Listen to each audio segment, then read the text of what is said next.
Today I have a tale of two coaches. We're going to talk about a football coach, a hockey coach, and how to lead your team on this episode of Leading the Way with CJ. I played football in high school and was blessed to have a coach that we thought was a phenomenal coach. We absolutely loved him. We ended up being nobodies and going to state and doing really well.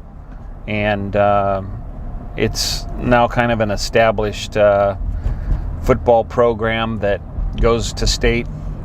One state a couple years after I had graduated. They've won again last couple years, I think 4 or 5 years ago, and now they're back in the quarterfinals again. So, you know, this guy was really knew his stuff, and what he always said to us, and I've repeated this over and over and over, is a confused mind says no. So what he meant by that was, look, if you don't know the play 100% and you don't know what to do when the play's called in, you'll sit there and be thinking about, okay, what do I need to do? Do I need to block outside? Do I need to contain?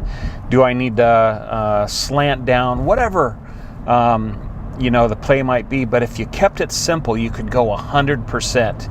And you could use all of your God-given abilities and talents and your determination and your craziness as a high school kid to make the play happen the way that it was supposed to. So I think that that applies to even some things that we're hearing just yesterday. You know, I love the Blackhawks, and Coach Q got let go yesterday, and half the people in the office are saying, what in the world happened? I think if you polled 99 out of 100 Blackhawks fans, they'd say, what in the world? We never thought Coach Q would leave. But if you dig into it a little bit, I think that you start to realize that Coach Q is an old school coach, and he really talks about defense a lot. And the new modern game of hockey is all these young, talented guys are coming up, and offense is the big thing. And so I wonder in the back of my mind if Coach Q wasn't able to translate that well or adapt that well to be able to teach the new up-and-coming talent and how to really go about offense to make that work. And I think that applies to us. We've got some guys that are incredibly knowledgeable about the roof. We've got guys that are really good with sales. Our office staff and the way that some of these team members work through numbers and manage our finances and everything is absolutely incredible.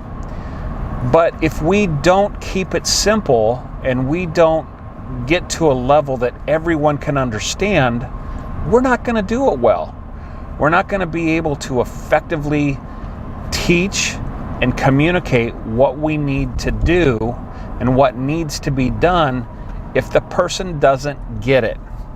As leaders, as teachers, I think we need to make sure that our message is clear, that we are communicating simply and effectively, and I know that if we do, we'll get the job done and keep moving forward. So thanks for listening. Appreciate it. We're going to do some blogs on this kind of stuff. I'll go into more detail. Look forward to you joining us there, and we'll talk to you next time on Leading the Way with CJ. Thank you.